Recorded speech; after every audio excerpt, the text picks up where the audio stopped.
Shalom, selamat pagi dan selamat hari Minggu bagi kita semua. Selamat beribadah di gereja. Semoga hari ini lebih baik dari hari yang kemarin. Tuhan memberkati. Khotbah pada minggu ini diambil dari Injil Lukas pasal 21 ayat 25 sampai dengan 26 dengan perikop kedatangan anak manusia dan pelajaran dari pohon ara dan perlu berjaga-jaga dan waspada dalam menanti kedatangan Tuhan yang kedua kalinya.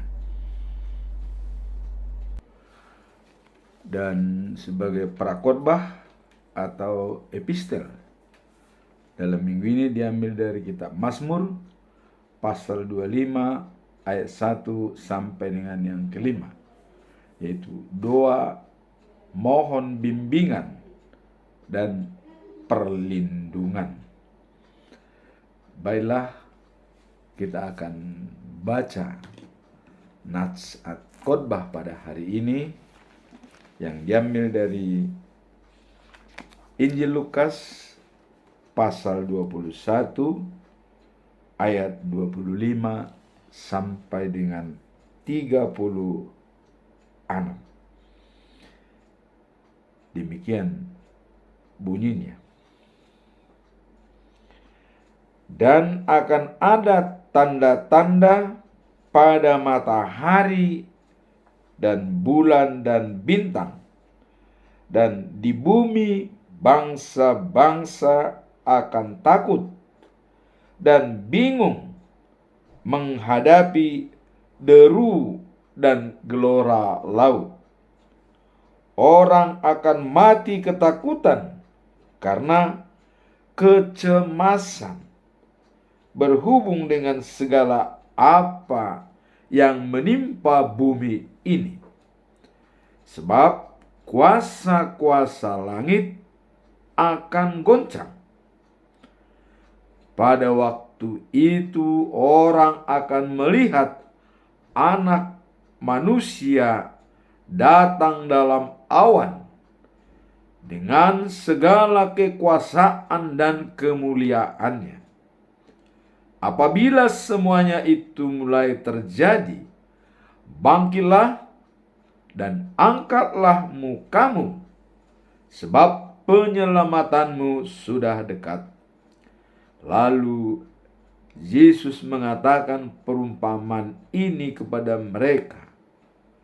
Perhatikanlah pohon ara atau pohon apa saja. Apabila kamu melihat pohon-pohon itu sudah bertunas, kamu tahu bahwa sendirinya bahwa musim panas sudah dekat. Demikian juga jika kamu melihat hal-hal itu terjadi, ketahuilah bahwa kerajaan Allah sudah dekat. Aku berkata kepadamu, sesungguhnya angkatan ini tidak akan berlalu sebelum semuanya terjadi. Langit dan bumi akan berlalu, tetapi perkataanku tidak akan berlalu. Jagalah dirimu, supaya hatimu jangan syarat oleh pesta pora dan kemabukan, serta kepentingan-kepentingan duniawi, dan supaya hari Tuhan jangan dengan tiba-tiba jatuh ke atas dirimu seperti suatu jerat.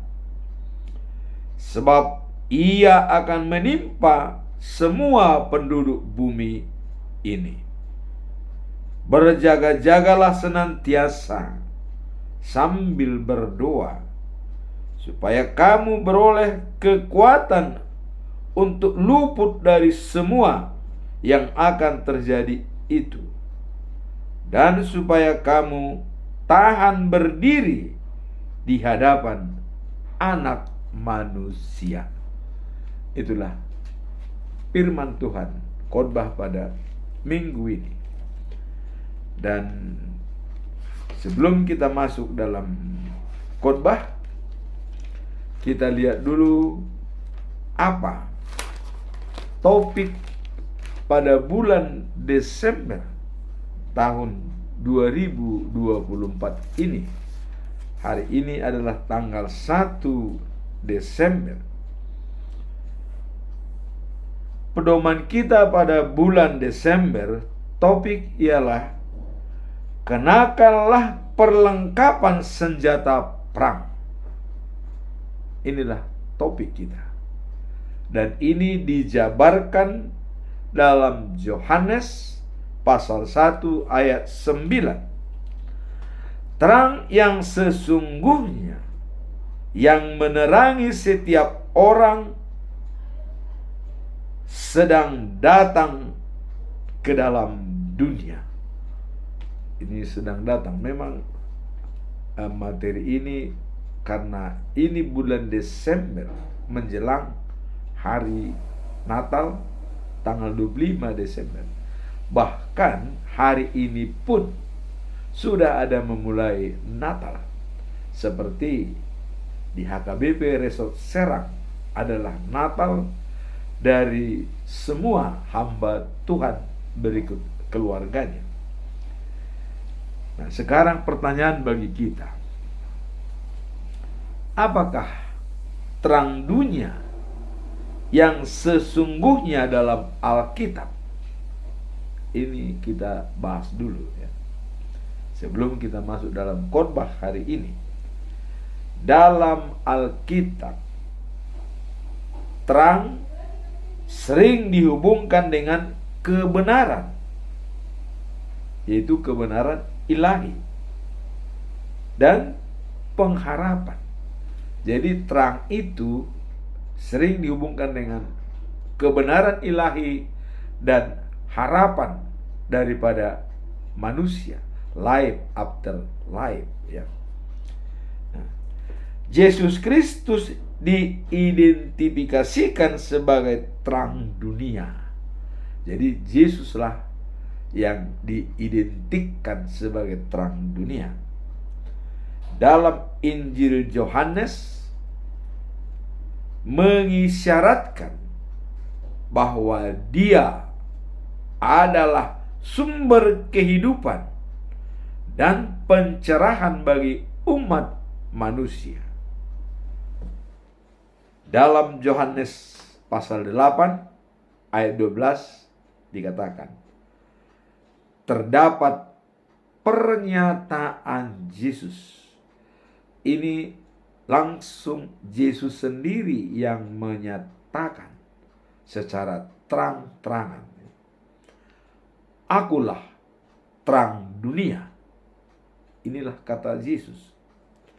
Barang siapa mengikut aku, ia tidak berjalan dalam kegelapan, melainkan akan mempunyai terang hidup. Jadi siapa yang berjalan dalam terang, dia akan terlepas dari kegelapan. Dan terang itu adalah Yesus. Ayat ini dengan jelas mengatakan bahwa Yesus Kristus adalah terang dunia, yang berarti Ia adalah sumber pencerahan dan pembimbing bagi hidup umat manusia. Jadi dengan demikian Dia adalah merupakan ya sumber pencerahan dan pembimbing bagi hidup manusia. Nah, dengan mengikut Yesus, seseorang tidak hanya menemukan kebenaran. Jadi dengan mengikut Yesus bukan hanya menemukan kebenaran, tetapi juga memiliki harapan dan hidup yang penuh makna. Apa itu penuh makna? Kekal dan abadi, terlepas dari situasi yang gelap sekalipun. Jadi dia tidak terpengaruh dengan gelap sekali. Kalau bahasa Batak dikatakan holom maripot ipot, ya, tidak terganggu dengan itu, ya. Bila kita sudah hidup yang penuh makna, kekal dan abadi dengan terang dari Yesus Kristus, inilah menunjukkan betapa pentingnya untuk menjadikan Yesus sebagai fokus dalam kehidupan agar dapat hidup dalam terangnya. Jadi kita memfokuskan diri kepada Yesus sebagai sumber terang dan pengharapan, ya, dalam kehidupan kita agar dapat hidup dalam terangnya. Inilah fokus yang mau kita jalani dalam kehidupan kita. Pernyataan ini sering digunakan Yesus, ya. Nah, ini dalam Yohanes pasal 14 ayat 6. Apa dikatakan di sini? Akulah jalan dan kebenaran dan hidup. Tidak ada seorang pun, ya, yang datang kepada Bapa kalau tidak melalui aku. Jadi tanpa melalui Yesus kita tidak bisa bertemu dengan Allah, dan tidak bisa kita masuk dalam terang kalau tidak melalui Dia. Kemudian dijabarkan, ya, bahwa Yesus kehidupan sejati dan hakiki. Apa alasan kita mengatakan bahwa Yesus kehidupan sejati dan hakiki? Karena Yesus sudah mengatakan, siapa yang datang kepadaku tidak akan lapar lagi, dan percaya kepadaku dia tidak akan kehausan. Dalam Yohanes 6 ayat 35, ya, kata Yesus kepada mereka, akulah roti hidup. Barang siapa datang kepadaku, ia tidak akan lapar lagi. Dan barang siapa percaya kepadaku, ia tidak akan haus lagi. Mengapa?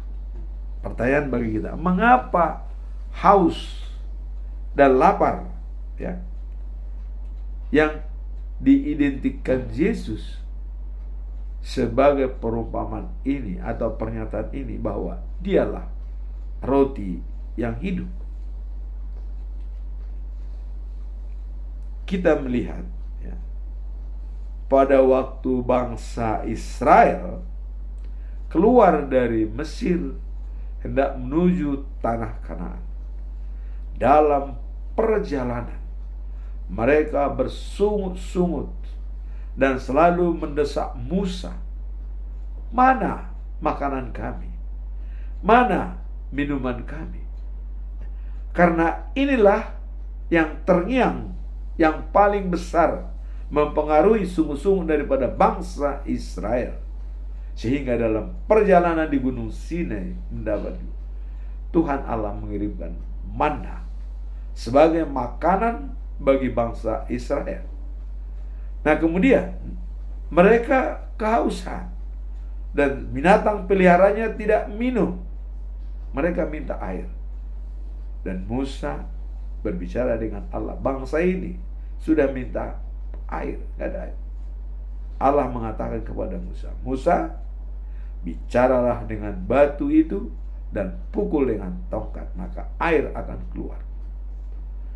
Tapi Musa lupa, dia saking senangnya dia dengan emosional menunjukkan kehebatan Allah, maksudnya untuk menunjukkan kehebatan Allah kepada bangsa Israel, sehingga dia lupa berbicara dengan batu tersebut, ya, dan langsung memukulkan tongkatnya kepada batu itu, dan air pun keluar.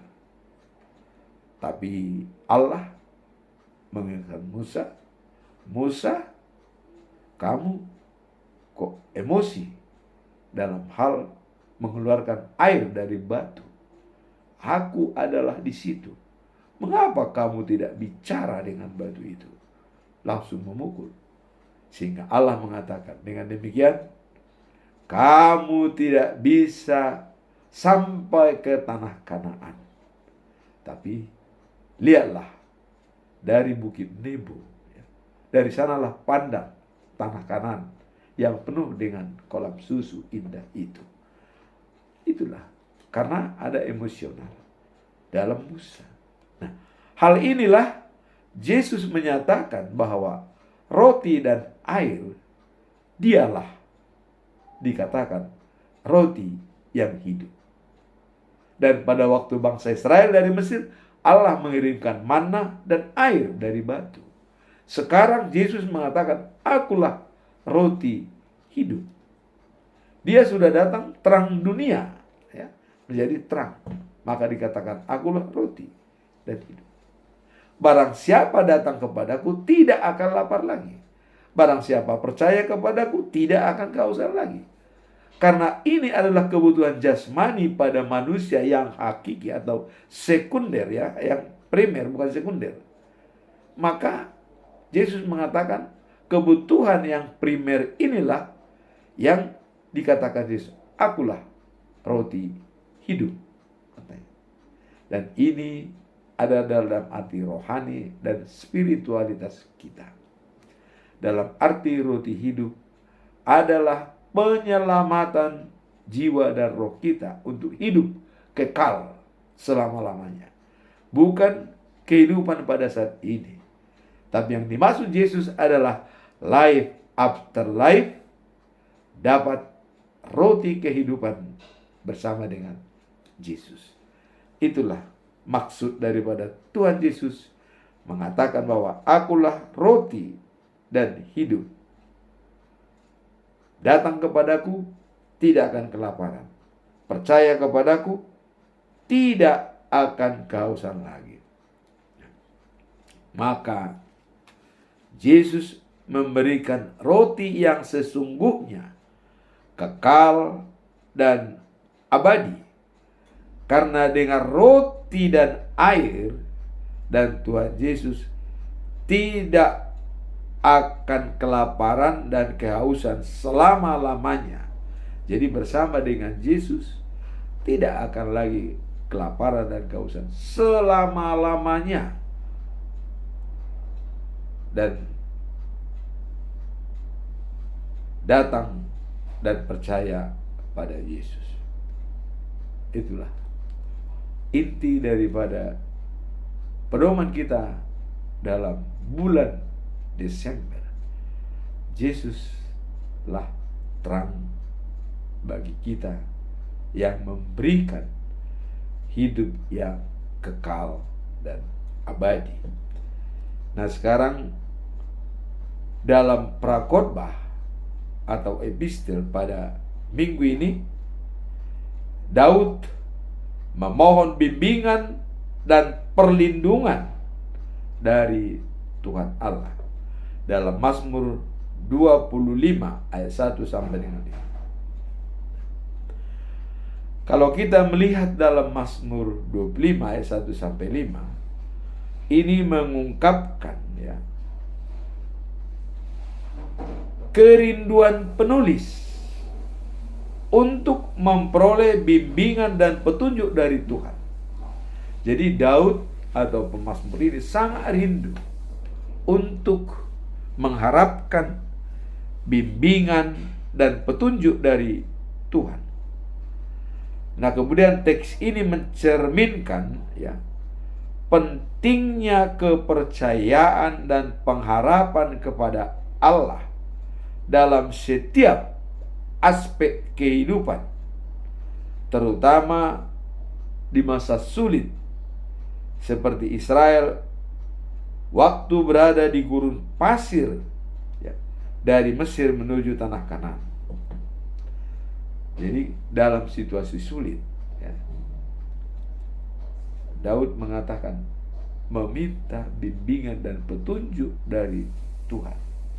Maka Daud mengatakan kebijakan dan kemurahan mengikuti hidupku seumur hidup, dan aku diam sepanjang masa di rumah Tuhan. Tuhan selalu mengandalkan Tuhan dalam hidupnya, dan juga dijabarkan dalam ayat hari ini.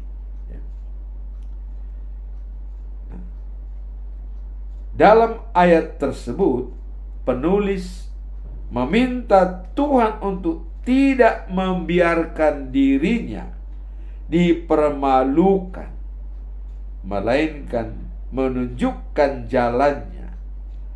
Ini tersebut dalam Mazmur 25 ayat 2 sampai 4. Untuk tidak dipermalukan, tapi menunjukkan jalannya. Artinya jalan Tuhan, supaya diikuti oleh Daud. Dalam konteks ini, penting bagi kita untuk menyadari bahwa mengandalkan Tuhan Allah dalam setiap keputusan atau tantangan yang dihadapi, termasuk di usia lanjut, bagi teman-teman yang sudah berusia di atas 70 tahun ke atas, dapat memberikan kedamaian dan arah yang tepat. Jadi kalau kita sudah bersandar kepada Tuhan Allah di usia lanjut, itu akan memberikan kedamaian dan arah yang tepat. Tidak lagi kita punya doubts atau ragu-ragu. Pengharapan dan kesabaran untuk menanti bimbingan Tuhan menjadi kunci dalam hal ayat ini yang ditegaskan dalam ayat 5.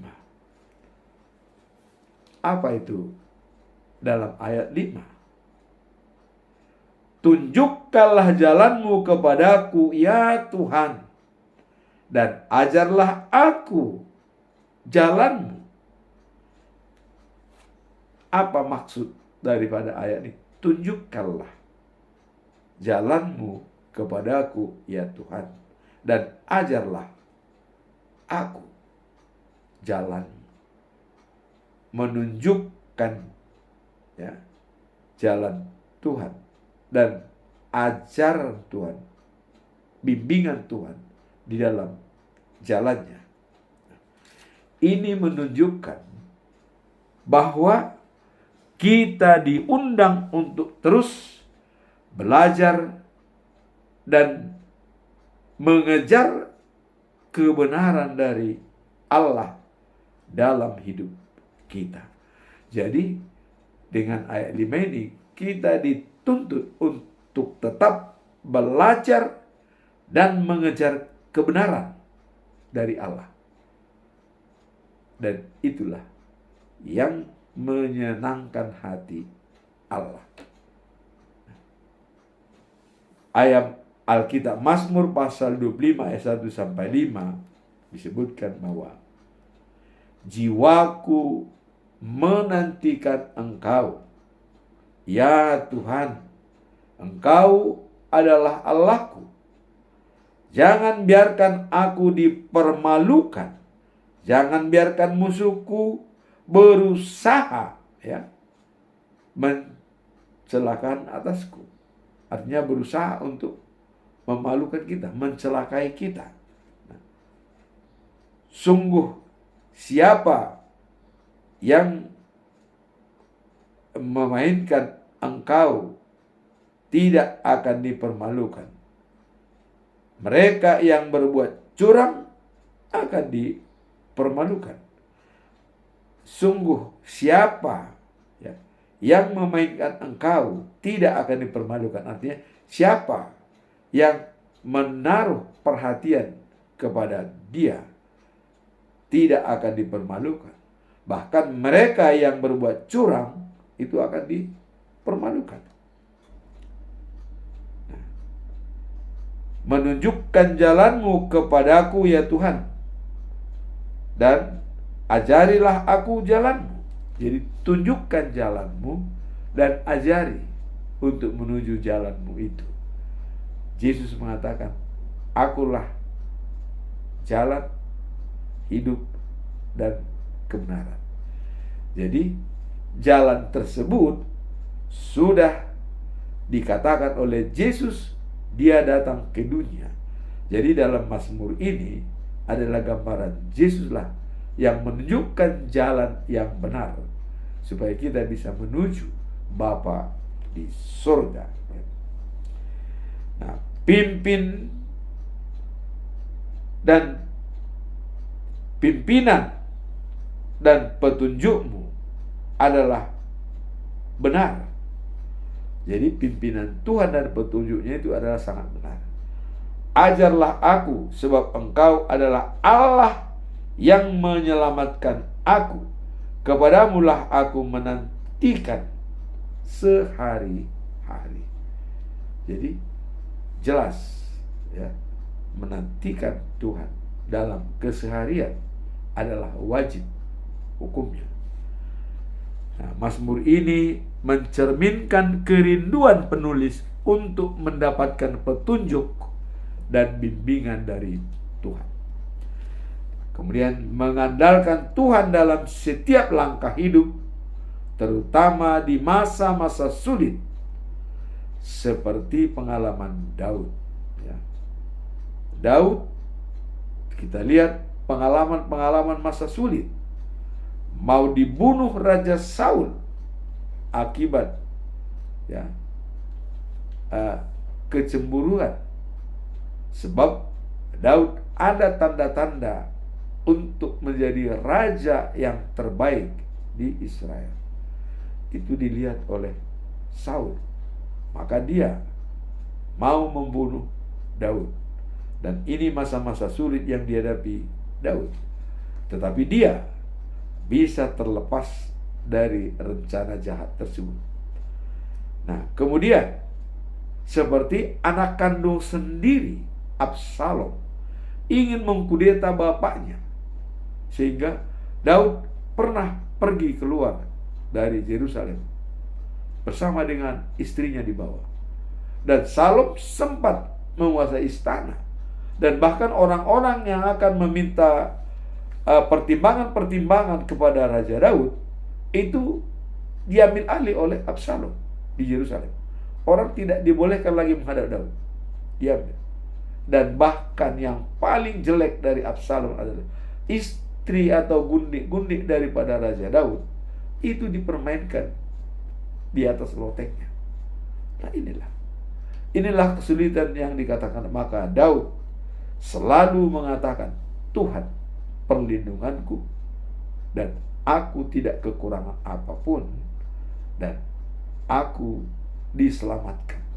Inilah selalu yang terngiang dari Raja Daud.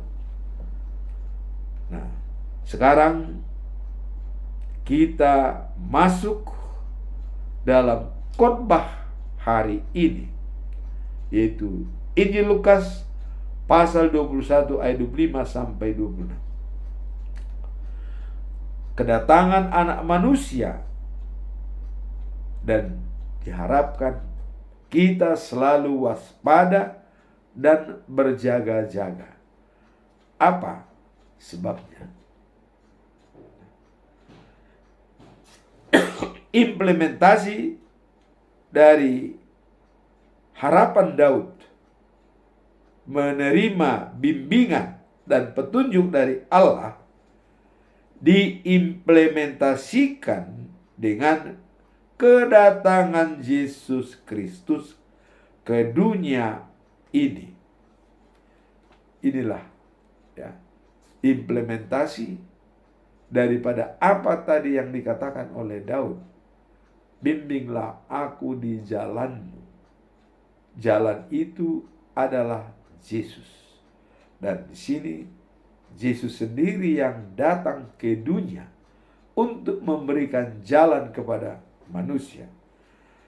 Berawal dari adanya tanda-tanda ya pada matahari dan bulan dan bintang di bumi, bangsa-bangsa akan takut dengan adanya gelora yang sangat dahsyat di lautan. Ya.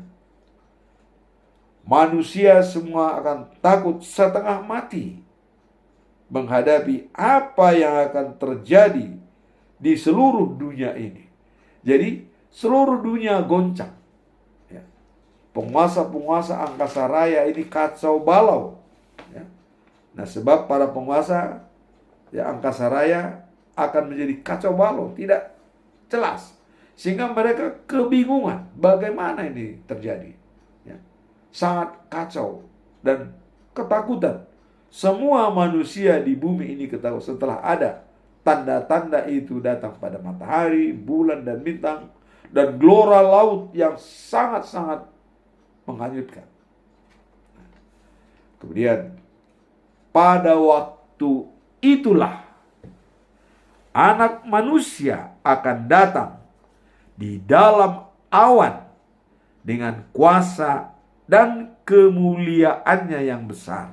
Di ayat 27 dikatakan, pada saat itulah, di saat manusia goncang, kacau balau, takut, khawatir dalam hidup, bingung, datang Yesus di dalam awan.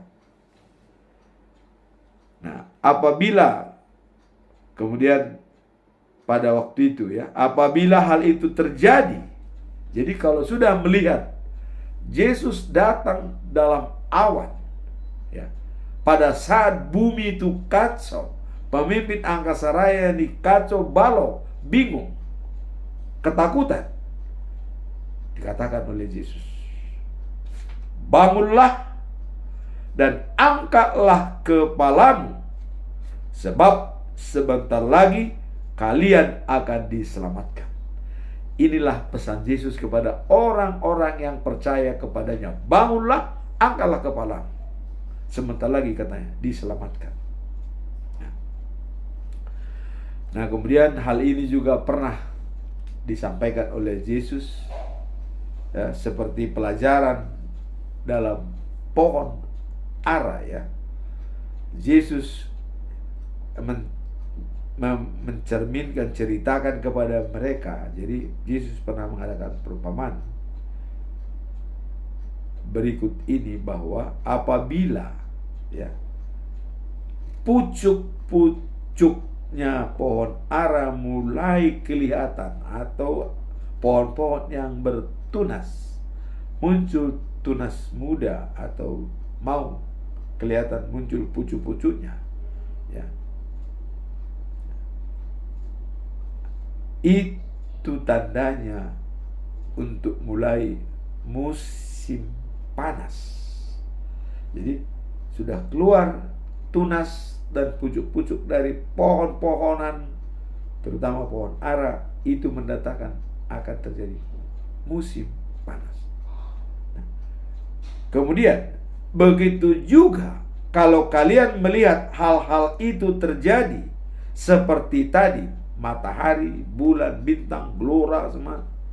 Nah, dikatakan kalian akan tahu bahwa Allah segera memerintah sebagai raja. Jadi kalau itu sudah terjadi, maka Allah akan segera memerintah sebagai raja. Karena Allah sudah mengatakan bahwa pernah dikatakan kepada Daud, ya, melalui Nathan, dari keturunanmu lah menjadi pemimpin dan raja segala raja. Tempat tinggalnya adalah Sion selama-lamanya. Sion itu di mana? Itulah the news of Jerusalem. Dengan kedatangan Tuhan tadi itu di Yerusalem yang baru, ya, dalam awal sudah kelihatan. Di situ sudah dikatakan tadi, bangunlah dan angkatlah kepalamu. Nah, kemudian begitu juga kalau kalian melihat hal-hal itu terjadi, kalian akan tahu bahwa Allah memerintah dalam dunia ini langsung. Pemerintahan itu diambil alih oleh Tuhan Allah. Ketahuilah hal-hal itu akan terjadi sebelum orang-orang yang hidup sekarang ini mati semuanya. Jadi kedatangan Tuhan itu, manusia belum mati semuanya. Jadi ada yang sudah mati, ada yang masih hidup. Ya. Jadi kedatangannya itu belum semuanya mati. Ada yang mati dan masih ada yang hidup. Nah, bagaimana dengan yang hidup? Nah, dikatakan bahwa yang hidup itu diperbaharui, dan yang mati lebih dulu dibangkitkan, baru yang hidup itu diperbaharui. Itulah apabila Tuhan Allah sudah datang ke dunia ini. Nah, kemudian langit dan bumi akan lenyap, tetapi perkataanku tetap selama-lamanya. Apa perkataan daripada Yesus itu? Tetap selama-lamanya. Itulah yang digambarkan dalam Yohanes pasal 14 ayat yang ke-6. Akulah jalan, kebenaran, dan hidup. Ya. Tidak ada yang sampai kepada Bapa tanpa melalui aku. Jadi perkataan inilah yang tetap selama-lamanya. Kalau Yesus sudah mengatakan, akulah jalan, hidup, dan kebenaran, itu berlaku pada saat kedatangan Tuhan. Pada saat bumi kacau balau, itu yang berlaku. Perkataan Tuhan itu abadi. Nah, maka wajib kita mempelajari kata-kata daripada Tuhan Yesus. Kemudian Yesus juga mengatakan bahwa dalam Yohanes 6 ayat 35, inilah dikatakan bahwa perkataannya itu kekal selama-lamanya, tetap selama-lamanya. Dalam Yohanes pasal 14 ayat 6 tadi, akulah jalan dan hidup, itu tetap berlaku pada saat zaman akhir atau kedatangan akhir zaman, itu berlaku. Kemudian satu lagi, ya, dikatakan, akulah roti hidup. Barang siapa datang kepadaku tidak akan lapar. Percaya kepadaku tidak akan. Inilah yang tetap apabila akhir zaman itu datang. Inilah perkataan daripada Tuhan Yesus. Maka untuk mengantisipasi datangnya itu, untuk mengantisipasi apabila itu datang, kita perlu waspada dan berjaga-jaga. Seperti dalam Lukas 25 ayat 34-36 dikatakan, jagalah dirimu, jangan sampai terlena dan terlalu sibuk berpesta-pesta dan minum-minuman keras, atau terlalu memikirkan hal-hal, ya, soal-soal hidupmu. Jadi kadang-kadang kita terlalu memikirkan hidup, apa nih, bagaimana hidup saya. Jangan. Kita harus tetap siap dan waspada. Sehingga, ya, kalian tidak siap ketika hal itu muncul dengan tiba-tiba. Ini yang dikatakan. Selalu siap. Apabila itu muncul dengan tiba-tiba, kamu jangan terlena dengan pesta pora atau memikirkan hidupmu atau anak segala macam. Jangan terlena. Tetap pikirkan life after life. Sebab hari ini akan datang seperti perangkap pada manusia. Jadi bisa datang itu sebagai jebakan. Mungkin pada saat kita tidur, pada saat kita makan, atau pada saat kita mengerjakan apa saja, itu datang. Bisa dikatakan seperti perangkap. Ya, maka untuk hal itu menjadi tidak perangkap bagi kita, maka kita wajib hukumnya setiap saat. Maka Amsal mengatakan bahwa orang bijak tahu datangnya bahaya, tapi orang bodoh tutup mata dan mati. Apa beda orang bijak dan orang bodoh? Orang bijak, dia tidak menjamin hidupnya besok masih ada. Orang bodoh mengatakan saya masih hidup besok, sehingga dia terlena, tidak berdoa. Tapi orang bijak, karena tidak menjamin dia hidup besok, dia menjadi doa adalah saluran yang dipakai untuk berhubungan setiap saat untuk Tuhan. Dan napasnya adalah doa. Itulah bagi orang yang bijak, yang percaya pada Tuhan. Kemudian dalam ayat 30 dikatakan, berjaga-jagalah dan berdoalah selalu supaya kalian kuat mengatasi semua hal-hal yang bakal terjadi, dan kalian dapat menghadap anak manusia itu, yaitu Yesus Kristus sebagai Tuhan. Jadi terakhir inilah diingatkan kita supaya berdoa dan berjaga-jaga supaya bisa menghadap Tuhan Yesus apabila Dia datang kedua kalinya. Mari kita tetap waspada, dan napas kita adalah doa kita, adalah napas kita yang selalu mengikuti sebagai orang bijak yang tidak bisa menjamin besok kita hidup. Maka kita berdoa setiap saat, setiap memulai pekerjaan kita. Jangan sebagai orang bodoh terlena dan dia menjamin besok masih hidup, sehingga dia tidak siap. Ya, akibat tidak siap, perangkap tadi, Tuhan datang menjadi perangkap bagi dia, menjebak dia karena dia tidak siap. Tapi bagi orang yang siap setiap saat, tidak ada perangkap atau jebakan kedatangan hari Tuhan. Berjaga-jaga dan berdoalah selalu. Amin. Tuhan memberkati.